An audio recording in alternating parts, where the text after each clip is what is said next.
The afternoon sunlight streamed through the large glass windows of the Daily Grind Café, painting warm golden squares on the worn, wooden floor. It was a Tuesday, the kind of slow, lazy Tuesday that made the barista yawn between orders and the ceiling fans spin without urgency.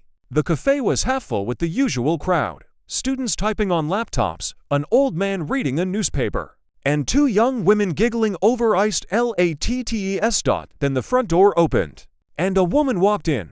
She was in her early 40s, with a strong, athletic build that her simple gray hoodie couldn't quite hide. Her dark hair was pulled back in a tight, practical ponytail. Her face was ordinary, unremarkable, the kind of face you'd pass on the street and forget a second later. She wore faded jeans and sturdy walking boots. In her hand, she carried a worn leather backpack. She looked tired. Not sleepy tired, but the deep, bone-tired look of someone who had not rested properly in a long time. She ordered a black coffee, no sugar, and a plain croissant. Then she chose a small table in the far corner, with her back to the wall. It was an instinctive choice, one she didn't even think about. From that seat, she could see the entire cafe, the front door, the kitchen entrance, and both windows. A soldier's seat.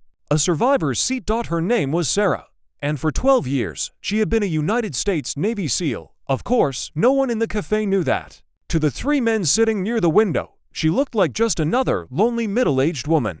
An easy target. Those three men had walked in 10 minutes before Sarah. They were young, in their mid-20s, dressed in expensive but flashy clothes. They spoke loudly, laughed at their own jokes, and kept glancing around the room with the restless energy of people looking for trouble. The leader was a thin man with a snake tattoo on his neck. His name, though Sarah didn't know it, was Dex. He had been watching the cafe for 3 days. He and his partners, Leo and Marcus, had a small but profitable system. One of them would create a distraction.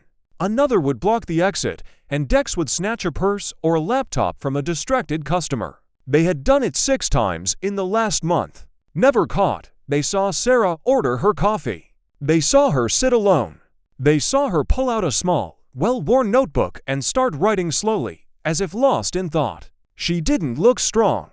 She looked ordinary. She looked tired. She looked like a woman who would freeze if someone yelled at her. Dex nodded at Leo. Leo nodded back. The plan was simple. Leo would walk past her table and accidentally spill his soda on her notebook. While she was surprised and looking down at the mess, Dex would slide her backpack off the chair next to her. Marcus would stand by the door, pretending to be on his phone, but actually blocking her path if she tried to run after them. Easy. 30 seconds. In and out. Leo stood up, holding a half-full plastic cup of cola. He walked toward Sarah's table, his face arranged into a fake apologetic smile. "Oh, excuse me, miss," he said, his voice loud enough for the whole cafe to hear.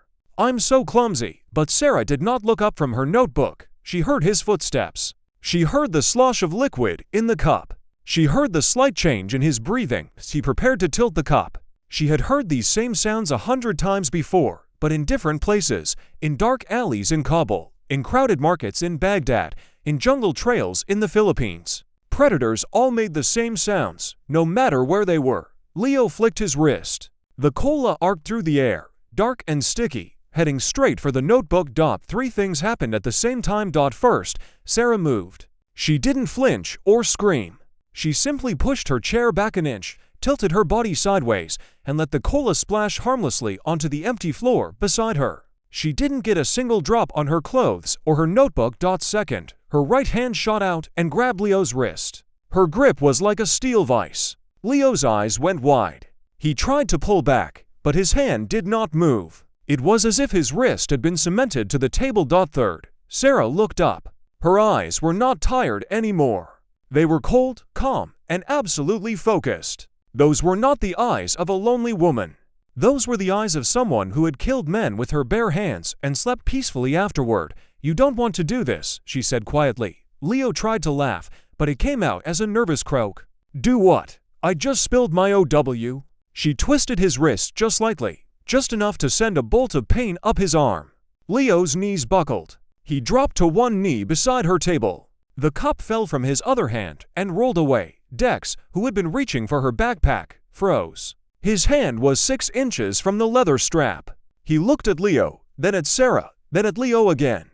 Nothing in his experience had prepared him for this. He had mugged old ladies, stolen from distracted students, snatched phones from teenagers. He had never seen a 40-year-old woman in a hoodie disable one of his men without even standing up. "Hey, lady," Dex said, trying to sound tough. "Let him go. We don't want any trouble." Sarah didn't even glance at him. She was still looking at Leo, whose face had gone pale. "Tell your friend to step away from my bag," she said. "It's not your bag I want," Dex lied. His voice cracked. "We were just messing around." Slowly, without any apparent hurry, Sarah stood up. She did not release Leo's wrist. So Leo had to stand up too, awkwardly, like a puppet on a string. His face was slick with sweat now. His free hand was shaking. Sarah looked at Dex, then she looked at Marcus, who was still standing near the door, his phone forgotten in his hand. Then she looked back at Dex. "3 of you," she said. "1 of me. Those are bad odds." She paused. "For you." Dex's eyes darted toward the door. He was calculating. Could he run? Probably. But Leo was still caught, and Marcus looked like a statue. Dex's brain screamed at him to do something, but his body refused to move. There was something about the way this woman stood, weight balanced, knees slightly bent, hands free, that reminded him of the martial arts videos he watched on YouTube. But scarier. Much scarier. "Who are you?" Dex whispered. Sarah smiled. It was not a nice smile. "Someone who doesn't like bullies." She released Leo's wrist. He stumbled backward, cradling his arm, his eyes wide with pain and fear. He had 4 red finger marks already bruising on his skin. "You have 5 seconds to leave this cafe," Sarah said. Her voice was still quiet, still calm. But it carried. Every customer in the cafe had stopped what they were doing. The barista had her hand under the counter, where she kept a baseball bat. The students were frozen, their mouths open. The old man with the newspaper had lowered it, revealing a small, fascinated smile. Dex opened his mouth to say something, maybe a threat, maybe an excuse, but no words came out. His throat was dry. His heart was hammering. He looked at Leo, who was rubbing his wrist. He looked at Marcus, who was already edging toward the door. 5, Sarah said. Dex turned and walked. He didn't run. He walked quickly, his pride the only thing keeping him from breaking into a sprint. Leo followed. Marcus was already outside, gasping for air like a drowning man. The door swung shut. The little bell above it jingled cheerfully. For a moment, the cafe was completely silent. Then someone started clapping. It was the old man with the newspaper. Soon a few others joined in. The barista let out a shaky laugh. The tension broke like a snapped rubber band. Sarah sat back down. She picked up her pen. She opened her notebook to a clean page. Her coffee was still warm. Her croissant was still untouched. She took a sip of coffee and began to write again, as if nothing had happened. The barista came over with a wet towel to wipe up the spilled cola. "Ma'am," she said, her voice trembling slightly. That was incredible. How did you do that?" Sarah looked up. For a moment, her eyes softened. The cold soldier was gone, replaced by a tired woman in a gray hoodie. "I had good teachers," she said. "Are you a cop? A bodyguard?" The barista pressed. Sarah shook her head. She picked up her croissant and took a small bite. "No," she said. "Just a woman who knows how to handle herself." She didn't mention the seal trident that rested in her backpack, wrapped in an old cloth. She didn't mention the 2 deployments to Afghanistan, the rescue mission in the Indian Ocean, or the night she had crawled through mud for 6 hours to take out an enemy sniper. She didn't mention the medal in her closet or the scars on her ribs. Some stories were too heavy to share with strangers in a cafe, but she also didn't mention that she had seen Dex and his friends the moment they walked in. She had watched them case the room, identify their target, and coordinate their plan. She had seen the telltale signs, the way Dex's eyes kept drifting to her backpack, the way Leo had practiced his spill motion with an empty cup, the way Marcus had positioned himself by the door. They thought they were clever. But Sarah had spent 12 years hunting people who were much, much cleverer. She finished her croissant. She finished her coffee. She left a $10 bill on the table, more than enough to cover her order and the mess. Then she picked up her backpack, slung it over one shoulder, and walked to the door. The old man with the newspaper stopped her. "Ma'am," he said. He was wearing a faded veteran's cap. "Thank you for standing up." Sarah looked at his cap. It said U.S. Army, Vietnam. She nodded once, a small, respectful nod.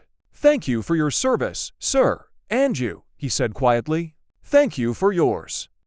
Sarah didn't correct him. She didn't confirm anything.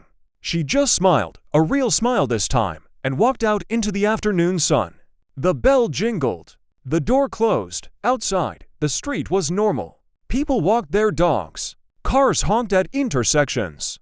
A child laughed somewhere. Life went on. Sarah pulled up the hood of her gray sweatshirt and walked toward the bus stop. She had a train to catch, a long journey ahead. She was going to see her sister, who lived 3 states away. Her sister had just had a baby. Sarah was going to be an aunt for the first time. She reached the bus stop and sat down on the plastic bench. The backpack rested on her knees. Inside, wrapped in the old cloth, the golden trident glinted in a crack of light. She touched the backpack lightly, feeling the weight of the metal through the worn leather. 12 years. 217 missions. 3 purple hearts. 27 confirmed kills. And now, a Tuesday afternoon in a small cafe, a spilled soda, and 3 bullies who would think twice before trying that trick again. Not a bad day's work, she thought. The bus arrived. She climbed aboard, found a seat by the window, and watched the cafe disappear as the bus pulled away. Inside the cafe, the barista was telling the story to a new customer. The old veteran was smiling into his newspaper. And on the floor, near table 7, a small puddle of cola was already drying into a sticky brown stain, a reminder. Some targets are not what they seem. 2 hours later, Dex, Leo, and Marcus were sitting in a cheap diner 3 blocks from the cafe. They had stopped running after the first block, but none of them had stopped shaking. Leo's wrist was swollen and darkening into an ugly bruise. He held it against his chest like a wounded bird. "We need to go back," Dex said for the 3rd time. He wasn't serious. He was just saying it to feel less like a coward. "Go back." Marcus laughed bitterly. He had finally found his voice, but it was high and unsteady. "Did you see what she did to Leo? She didn't even stand up, man. She just grabbed him. Like he was a child." Leo said nothing. He was staring at his wrist. He had been in fights before. He had been punched, kicked, even cut once in a bar brawl. But he had never felt anything like that grip. It was not just strength. It was technique. It was knowledge. She had found the pressure point between his radius and ulna, the one that bypasses muscle and attacks nerve. His hand had gone numb instantly. "She's ex-military," Leo whispered. "Or ex-cop. Something like that." Dex slammed his palm on the sticky table. A waitress glanced over, then decided not to approach. "I don't care what she is," Dex said. "She embarrassed us. In front of everyone. So what?" Marcus said. "You want to go find her. Apologize. Fight her." "Didn't work so great the first time." Dex fell silent. He knew Marcus was right. The anger in his chest was just fear wearing a mask. He had felt it before, the cold, sick feeling when a plan goes wrong and you realize you are not the predator, but the prey. "What if she calls the cops?" Leo asked quietly. Dex shook his head. "She won't. She didn't even take her phone out. She just wanted us gone. That's all." He was right about that. Sarah had not called the police. She had not reported the attempted theft. She had not even asked the barista for the security footage. In her world, this was not a crime. It was an inconvenience. She had dealt with it and moved on. That was how soldiers survived. You handle the problem, you don't dwell on it, and you keep walking. But the 3 men did not know that. They spent the next hour arguing about what to do next. Dex wanted to wait near the bus station in case she showed up. Marcus wanted to leave town entirely. Leo just wanted to go home and ice his wrist. Eventually, they split up, angry and afraid and more than a little humiliated. The partnership that had survived 6 successful thefts fell apart in one afternoon, shattered by a woman in a gray hoodie. Meanwhile, Sarah's bus rolled through the late afternoon traffic. She watched the city turn into suburbs and the suburbs turn into farmland. The sky was orange and pink, the kind of sunset that made even ugly places look beautiful. She leaned her head against the window and let herself relax for the first time in weeks. The truth was, Sarah had not always been a SEAL. She had fought for years to earn that title. She joined the Navy at 19, a poor girl from a small town in Ohio, desperate to escape a life of factory work and bad relationships. She was strong and smart and stubborn, but she was also a woman in a world that did not want women. The first 2 years were brutal. She was mocked, tested, and deliberately failed by instructors who did not believe she belonged. But she refused to quit. She remembered the night of Hell Week, the 5th day of SEAL training, when candidates are pushed past every limit of physical and mental endurance. She had hypothermia. Her feet were bleeding. Her shoulders were raw from carrying inflatable boats. A medic told her to drop out, that her body couldn't take it. She looked at the medic, then at the cold, dark ocean, and she walked back into the water. She finished Hell Week. She earned her trident. After that, the respect came slowly. She was never fully accepted by some of her teammates, but she was never underestimated again. She proved herself in the only way that mattered. Mission after mission, she delivered. She saved lives. She took lives. She came home. Now she was 42. Her knees ached when it rained. She had a slight tremor in her left hand from an old shrapnel wound. She wore hearing aids in both ears, a gift from too many explosions too close to her head. The Navy had given her a medical retirement, a pension, and a quiet thank you. She had given them 12 years of her life, 3 pints of her blood, and a piece of her soul that she would never get back, but she did not regret it. Not for a single second. The bus stopped at a small terminal in a town called Millbrook. Sarah got off, stretched her stiff legs, and walked to a bench under a flickering streetlight. Her sister, Rachel, was supposed to pick her up in 20 minutes. Sarah sat down and pulled out her notebook. She wrote slowly, as she always did. Letters to people she had lost. Journal entries about dreams she could not explain. Lists of things she was grateful for. Tonight, she wrote, the smell of coffee. The sound of rain on a bus roof. The look on a bully's face when he realizes he picked the wrong person. She smiled a little, then closed the notebook. A car pulled up. A red minivan with a dented bumper. The driver's door opened and a woman about Sarah's age jumped out, waving wildly. Sarah, oh my God, you're here. Rachel ran to her sister and hugged her so hard that Sarah's ribs protested. Sarah hugged back just as hard. For a moment, she was not a SEAL veteran.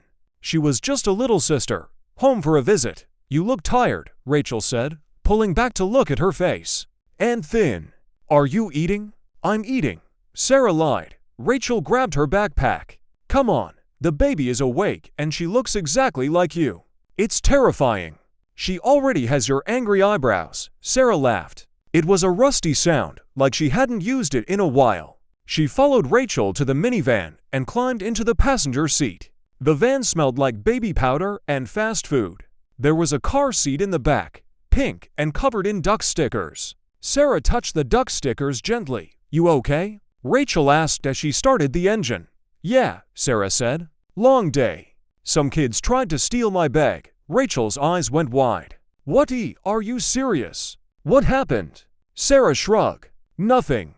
They changed their minds. Rachel knew her sister well enough not to ask for details. She had learned, over the years, that Sarah's version of nothing was usually something that would make most people call the police. She simply nodded, put the van in gear, and drove toward home. The baby was asleep when they arrived. Sarah stood over the crib for a long time, watching the tiny chest rise and fall. The baby had dark hair, like hers. Strong fingers, like hers. A small, serious mouth, like hers. She's beautiful, Sarah whispered. Rachel stood in the doorway, arms crossed. You could have this, you know, she said softly. A family. A normal life. You don't have to keep wandering. Sarah did not answer. She just kept watching the baby breathe. Later that night, after Rachel had gone to bed, Sarah sat on the back porch and looked at the stars. The air was cool and clean. Somewhere in the distance, a dog barked. She thought about the 3 men in the cafe. She thought about all the men she had faced before them. She thought about the ones who survived and the ones who did not. She reached into her backpack and pulled out the small cloth bundle. She unwrapped it carefully and held the golden trident in her palm. It was warm from being next to her body. The metal was scratched and faded, but the eagle, anchor, and trident were still clear. She had earned this. She had bled for this. She had watched friends die for this. And now she was sitting on a porch in a small town, watching stars, holding a piece of her past in her hand. The woman in the cafe was not an act. That cold, calm, dangerous person was as real as the tired, aching, lonely person sitting on this porch. They were the same woman. They had always been the same woman. She wrapped the trident again and put it back in her backpack. She went inside, checked on the baby one more time, and fell asleep on the couch under a soft blanket. She dreamed of the ocean. She always dreamed of the ocean. In the morning, she would make pancakes with Rachel. She would hold the baby and sing old songs. She would pretend, for a few days, that she was just a normal aunt visiting a normal family. Asterisk.